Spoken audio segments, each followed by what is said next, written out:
Good morning, comic book fans. Welcome back to Comics in 5 Minutes. I am your ever-loving host, Shorty.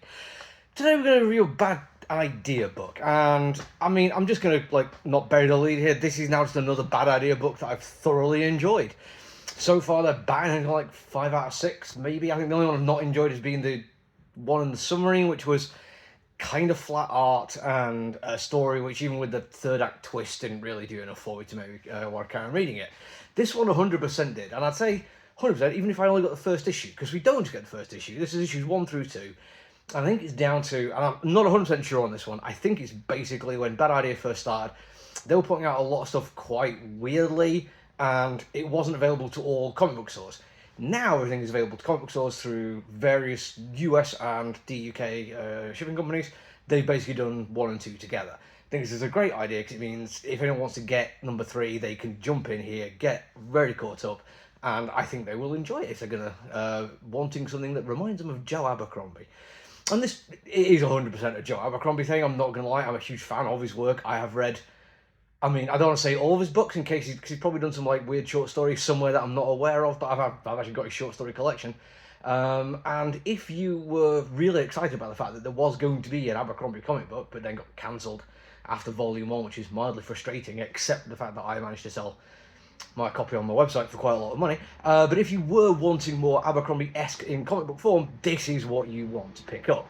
I've read a few other dark barbarian, fantasy noir-esque kind of things that I'm always on the lookout for. It is the kind of fantasy I prefer. This is the one that absolutely nails it full on, because it's not trying to be too funny.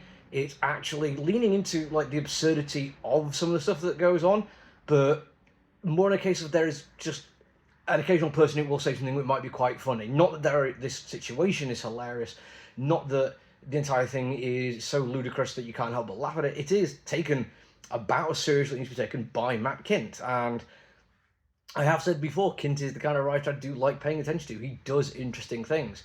In this particular book, though, I feel like if there is some messaging that he's trying to get across here, it feels like it might have gotten a little bit lost in his first 2 issues. Not completely.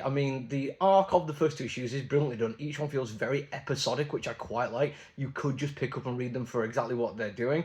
But it feels like in issue 1, he's setting up some kind of discussion over people who may feel like they have lost their country to invaders or the elite. And Kindt is trying to paint these people as monsters. The comic book's called They're All Terrible, so, it kind of makes sense that these are not going to, if these people we're focused on, they're not going to be the nicest people in the world. But then we also get to meet a group of travelling mercenary, adventurer, warriors, wizards, assassins and thieves, who are also genuinely terrible human beings. The first time we meet one where the kind of prototypical good-looking but meek white-skinned kid goes off to try and find the people necessary to defend his town or village from the ravening horde. The first person he meets, it is the closest they come to out-and-out humour, but it only really kind of works because it's taken seriously. It is the kind of joke which is funny for people who read a lot of fantasy like this. They know the tropes that are being explored and exploded. It's all done really, really nicely. On top of all that, we do have Ramon Villalobos artwork, and he is just spectacular. Genuinely, I've got no notes for his stuff. He can do the fantastic three-point perspective cityscape and wide landscape kind of stuff. His individual character design is just so above and beyond what most of the people are capable of. Even down to the costume design and the different fantasy species, the scale he's able to show of the different sized living creatures that all still feel like they're part of the same world. When they are bigger, they seem to move with weight. When we see fight scenes, the level of gore and violence is staggeringly good. If you're not into that kind of thing, if you've got a sensitive stomach, this is not going to work for you, because no punch is pulled. I want to say punches, decapitations and disembowelments. There is not quite every page, or even every couple of pages, but you really don't have to wait long before you get into another gruesome, bloody, close-up combat, and every single time it happens, yes, it is kind of ghoulish overkill, but it also feels like it's doing a very, very good job of letting you know that that is the world these people live in. So yes, they may all be bastards, but they are bastards because of the world they live in. It's kind of they're trained to survive in this place, but also reinforce it. I mean, maybe that might be the all terrible thing.